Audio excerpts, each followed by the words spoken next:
ইন্দ্রনীল নায়ক একা একটা বাংলা ছবিকে এস্টাবলিশ করছে বা অনেক অনেক সেটা ব্লকবাস্টার হচ্ছে, তো সেইটা কি তোমার কনফিডেন্স আছে এখন? না, আমার নেই সেই কনফিডেন্সটা। আর আমার মনে হয় না আমি কোনোদিন ওই কনফিডেন্সটা পেতেও চাই। কেন?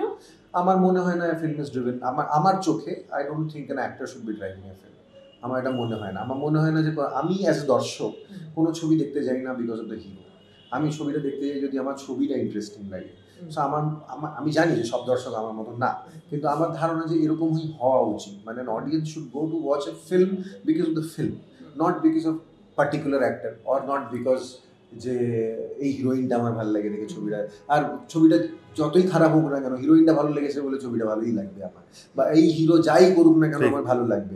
সেটা ভীষণ ইললজিক্যাল একটা কিন্তু সেইভাবেই তো আমাদের সিনেমা ইন্ডাস্ট্রি তৈরি হয়েছে, এক একজন হিরোর ম্যানারিজম বারবার একই জিনিস লোকে। তো সেইটা তো হ্যাঁ, কিন্তু সেটা তো মানে দেখো এখন কথা বলি যেমন মানে আমি তো একটা আলাদা মানুষ না, আমার চিন্তা ভাবনাটা তো আলাদা।